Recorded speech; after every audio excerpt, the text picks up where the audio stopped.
Thank you. Thank you, Speaker, sir, for letting me speak on this really important matter.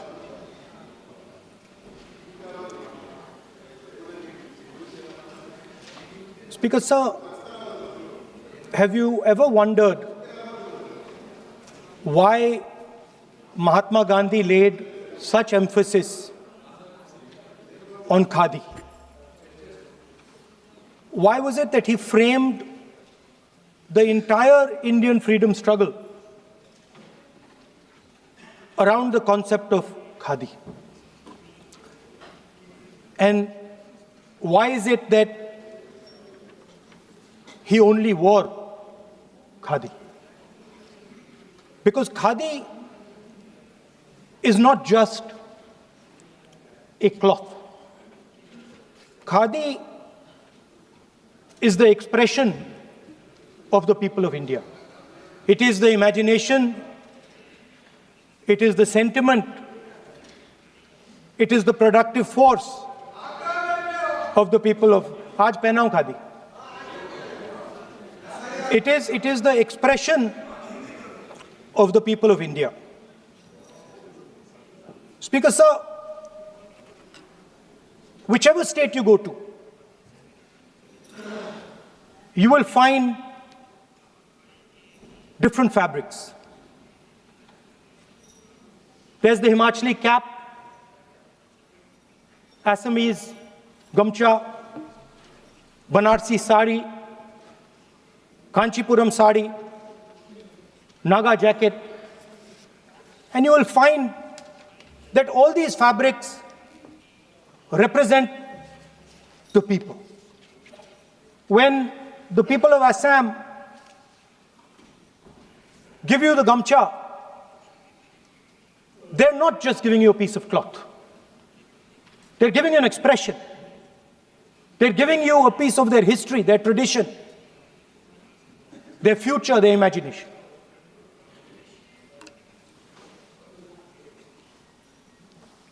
It's the same when the Nagas wear that jacket.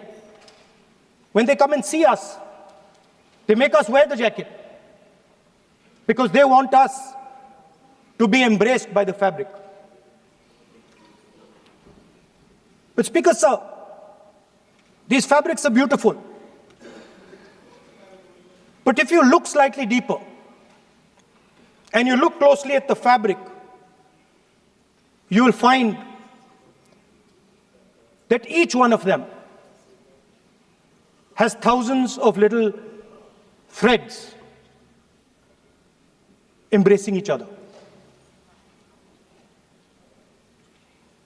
A Kanchipuram sari might have a golden thread, but the golden thread means nothing without the green thread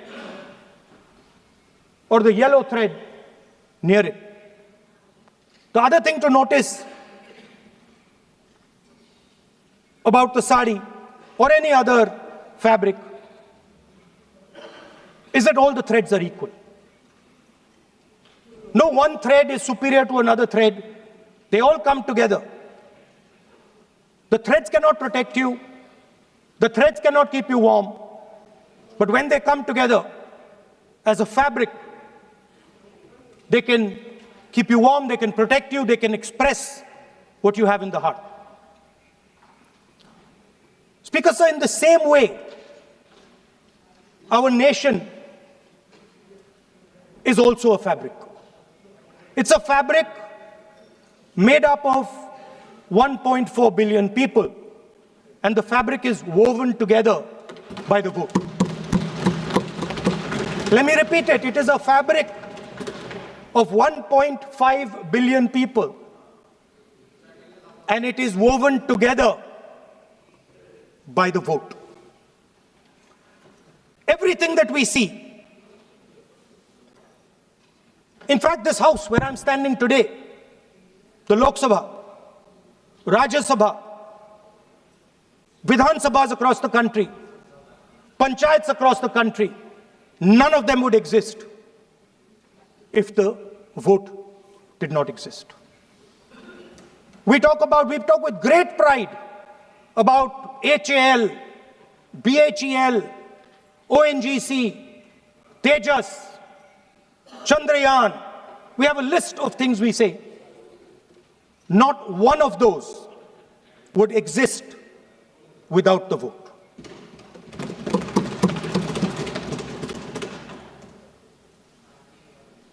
Speaker, sir,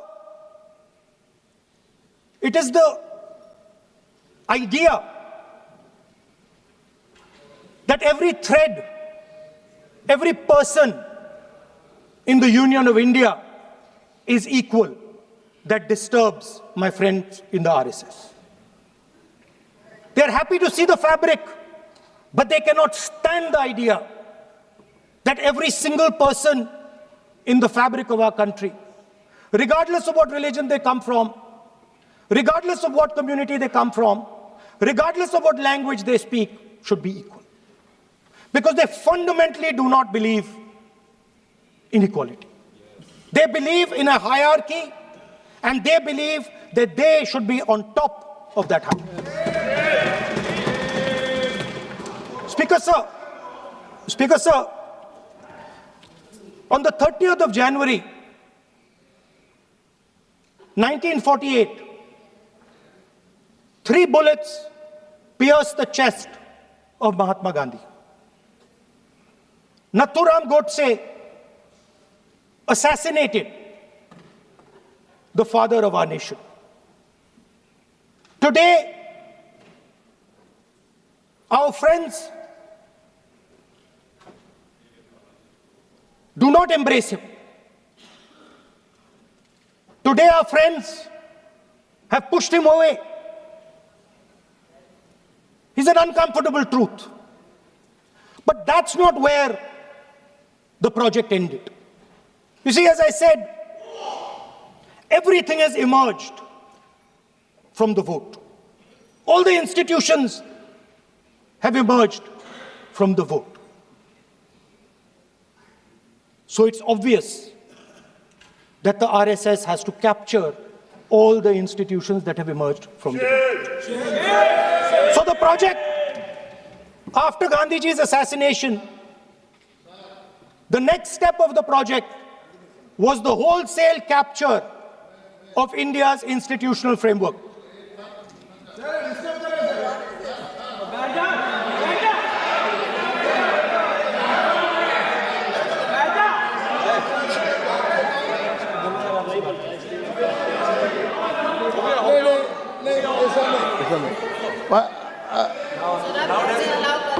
So what is this, sir? Sir, अभी नहीं पहना हुआ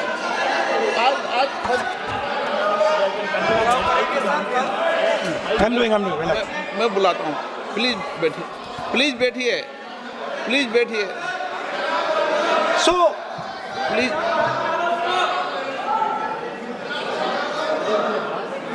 sir, आप बोले पर हाथ मत जोड़े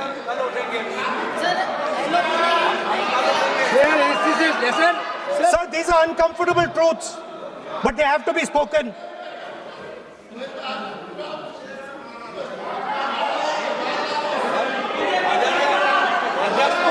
कितना खादी पहनते थे थोड़ा बता दे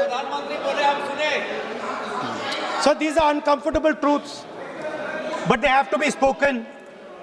My friends don't like the connections I'm making. They're disturbed by them. It's obvious. Speaker, sir, so after the father of the nation was assassinated, his vision of an equal India, of an India where institutions belong to the people, had to be destroyed.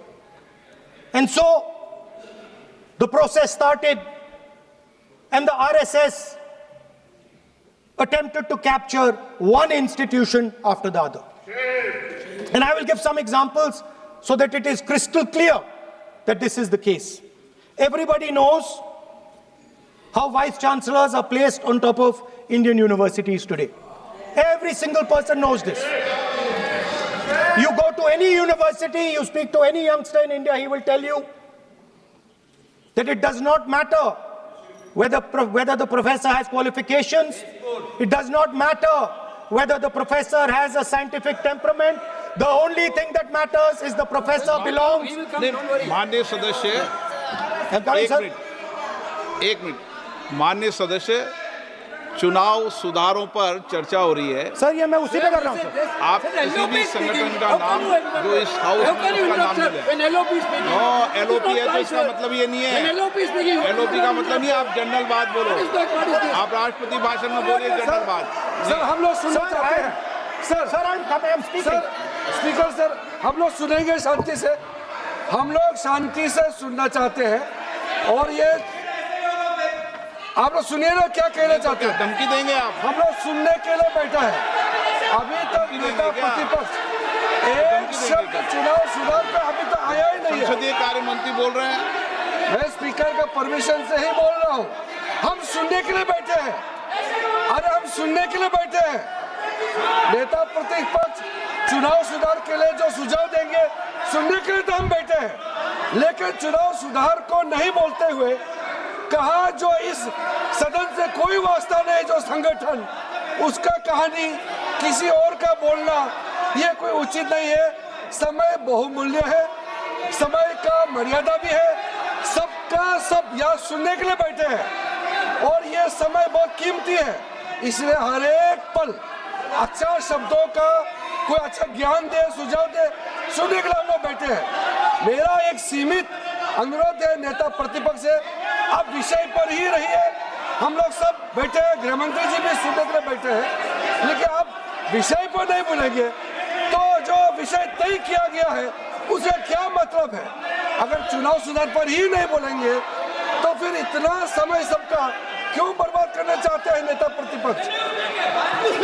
Should I leave? Then you speak. Should I leave? You speak then. You speak. What is it? You are parliamentary affairs minister. You are a parliamentary affairs minister. You are disturbing the lobby. How can it be? You are a parliamentary affairs minister. You are disturbing the Subject में नहीं आपके lobby. आपका lobby subject में नहीं है. ये विषय कर रहे हैं. The discussion. One second. The discussion is about the vote and electoral.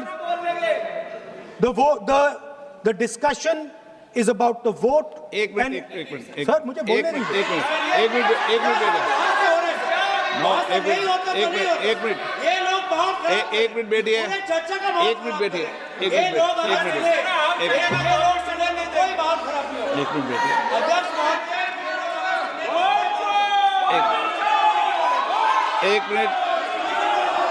एक मिनट बैठिए। माननीय सदस्य मैं बैठे बैठे अनऑफिशियली बोल रहे हैं, उस विषय बोल रहे हैं। सदन की गरिमा को बनाए रखें, आसन को चुनौती देने का प्रयास मत करिए, ये ठीक नहीं है। Speaker sir, I want to make it very clear. Please. Speaker sir, I want to make it very clear.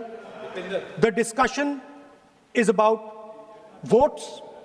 The discussion is about the stealing of votes. The discussion is about the SIR, and I am framing my discussion about votes. Yes. And what is happening here is patently unfair. I am not being allowed to speak. I am being disturbed, and I put my protest here. I have done absolutely nothing wrong. I am talking about the subject. In order to capture the vote, you have to capture institutions. I am saying that institutions of India are captured, and I will come to the point, which is Election Commission is captured. So, the project of the RSS was to capture the institutional framework of the country, and I said how the education system has been captured.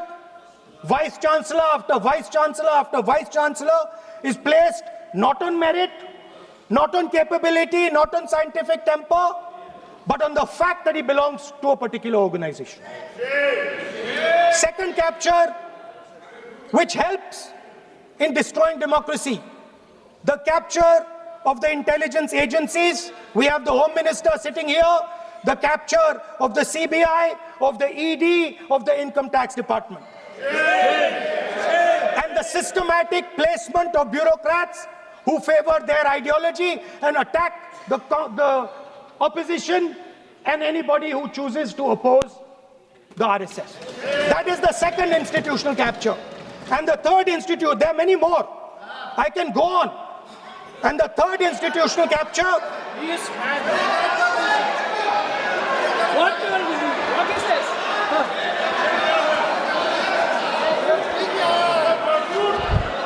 Mr. Minister. मानिए please मानिए. It has become sonite.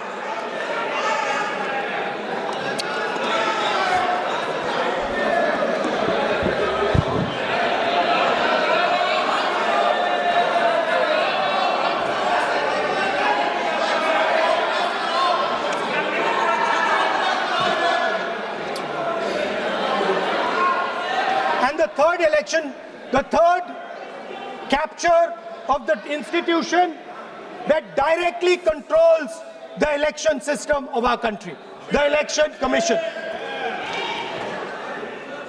Now, I'm not saying this without proof. I have put forth adequate proof about how the Election Commission is colluding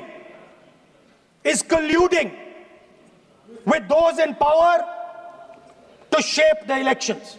But I want to ask three questions first, which will make it very clear that the BJP is directing and using the Election Commission to damage India's democracy. The first question, why is it that the CJI was removed from the selection panel of the Election Commissioner? What motivation could there be to remove the CJI? Do we not believe in the CJI? Of course we believe in the CJI. Why is he not in that room? I sit in that room. It is so-called a democratic decision. On one side, Prime Minister Narendra Modi and Mr. Amit Shah. On the other side, the leader of the opposition. I have no voice in that room. What they decide is what happens. So the first question, why is the Prime Minister and Amit Shah so keen on choosing exactly who the Election Commissioner is going to be? Second question, and even more devastating question. No Prime Minister has done this in the history of India. In December 2023, this government changed the law. They changed the law to make sure that no election commissioner could be punished for any action they take while they are election commissioner. Yes. Immunity. Why would the Prime Minister and Home Minister give this gift of immunity to the election commissioner? Why would they need to give this tremendous gift that no Prime Minister has given ever before to the election commissioner? Yes. Mr. Shah is looking into the ceiling. Maybe he will answer this question when he speaks. And finally, why was the law with regards to CCTVs and the data that they contain changed? Why was a law put in place that allows the Election Commission to destroy CCTV footage 45 days after the election? What is the need? The answer given is it is a question of data. It is not a question of data. It is a question of stealing the election. Yes. Now, what is the result of this institutional capture? What is the result of controlling the Chief Election Commissioner and the Election Commission? First of all, we have a set of election campaigns that are tailored for the Prime Minister. 3-month, 4-month, 5-month long campaigns are taking place so that the Prime Minister's schedule can be fitted in to the program. Second, we have a Brazilian woman who appears 22 times on the voter list of Haryana. Please. No. 22 times this lady appears. एक minute please एक minute. आप नेता प्रतिपक्ष है, मैं इस तरीके से सदन की कार्रवाई नहीं चलने दूंगा। ये सदन है, सदन की गरिमा को बनाए रखें। आप सदन की गरिमा से बोलेंगे तो ठीक नहीं, जैसे सदन नहीं चलेगा। नो, गलत तरीका है आपका, नहीं होगा। आप ले रहिए, आप ले रहिए। नहीं, माननीय प्रतिपक्ष के नेता, आप पहले अपने सदस्यों को समझाइए। नहीं चलेगा, नहीं, ठीक नहीं है। No,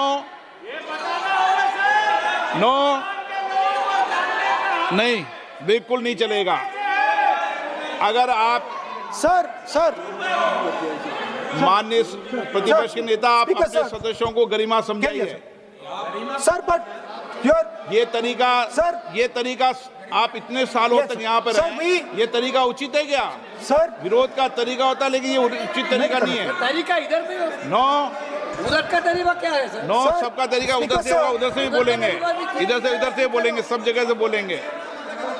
Speaker sir, I don't agree with the showing of photographs here, but it is a reflection of our democratic structure. This is what is happening in our democracy, that you're not allowing us to show. This Brazilian woman has appeared 22 times on the voter list in Haryana. And not only that, there is one woman whose name has appeared 200 times, more than 200 times in one booth in Haryana.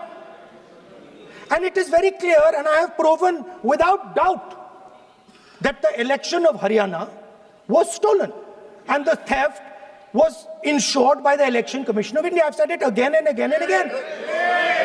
Now,